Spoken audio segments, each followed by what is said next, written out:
If you sail out into the freezing waters of the Thames Estuary, you will collide face to face with a nightmare.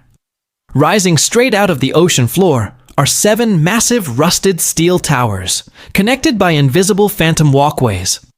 They look exactly like an alien invasion frozen in time. Built in secret during the darkest days of World War II, these are the Maunsell Sea Forts.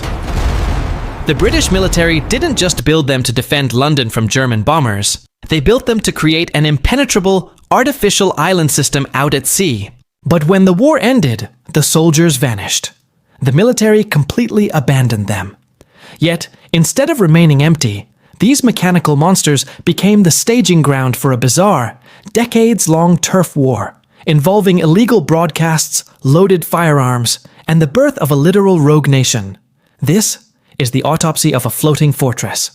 To understand how these structures survived 80 years in the brutal ocean, we have to look at the genius and madness of their creator, Guy Maunsell. In 1942, the British government needed anti-aircraft guns placed directly in the shipping lanes to stop Nazi planes. But you can't just build a concrete foundation on shifting sea mud. Maunsell's solution was radical. He constructed the massive 750-ton hollow concrete legs and metal bunkers entirely on dry land. Then, he floated the entire structure out to sea using giant pontoons.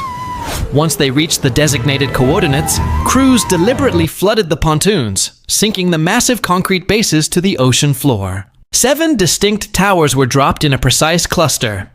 At the center sat the control tower.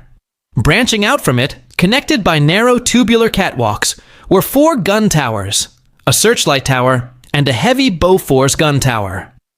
It was a fully functioning, self-contained mechanical village, hovering 30 feet above the waves, holding over 100 soldiers who lived inside these metal boxes for months at a time. By 1955, the military officially decommissioned the forts, leaving them to rot in international waters. And that is when the real chaos began. In the 1960s, the UK government held a strict monopoly on radio broadcasting, refusing to play rock and roll music. Seizing the opportunity, underground DJs realized the abandoned forts sat just outside British legal jurisdiction. Armed with high-power transmitters and crates of vinyl records, squads of radio pirates boarded the towers. They turned the abandoned military bunkers into rogue broadcasting stations, blasting illegal pop music to millions of teenagers across the UK. The government was furious, but legally powerless to stop them. The towers became lawless territories. Pirate crews fought over the structures, launching midnight